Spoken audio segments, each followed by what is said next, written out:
Le Tonkin, la Nam et la Cochinchine. Ces trois provinces ont été reliées à la fin de la guerre et ont pris le nom de Vietnam. 60 ans après la défaite de Dien Bien Phu, l'Indochine est toujours dans la tête du colonel Allaire. De 1945 à 1954, il s'y est rendu à 3 reprises. Deuxième classe dans un régiment d'infanterie en 1945 pour la reconquête du Vietnam. Il terminera la guerre en lieutenant, quasiment 10 années pendant lesquelles il a vu l'armée Viet Minh se constituer. Je parle dans 1953. La montée en puissance du Viet Minh était extraordinaire. Ils ont été formés en Chine, les unités ont été structurées. Nous avions en face de nous, à Dien Bien Phu, des divisions, alors que quand nous sommes arrivés en Cochinchine, il n'y avait que des bandes armées. Dien Bien Phu, 7 mai 1954, la fin de plusieurs mois d'affrontements sanglants dans la région. Une bataille perdue d'avance pour certains par manque de moyens, une bataille que n'a pas oublié le colonel Allaire.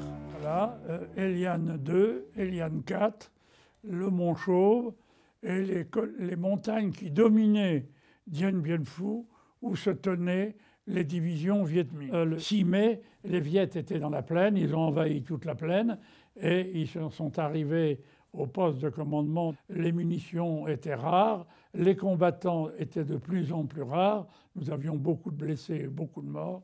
Pour Jacques Allaire, si Dien Bien Phu marque la fin de la guerre d'Indochine, c'est que la France souhaitait l'arrêt des hostilités. Pour le jeune lieutenant de l'époque, s'ensuit plus de 4 mois de captivité marqués par les maladies, par la mort, par de longues marches et par des corvées, le tout encadré par des commissaires politiques. Ce qu'ils voulaient, c'était nous convertir au marxisme. Et il nous avait fait comprendre que ceux qui seraient fidèles au marxisme, qui signeraient les manifestes, seraient libérés plus vite. Alors évidemment, ce chantage a marché plus ou moins sur certains camarades ou soldats qui étaient vraiment fatigués et qui voulaient vivre. Comme lui, les autres attendront la restitution des prisonniers à l'armée française.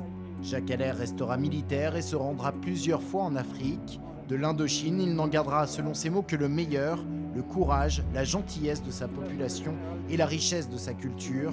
Depuis sa retraite pleine et entière, il s'est consacré à l'étude de l'Indochine pour comprendre pourquoi il y avait tant marché.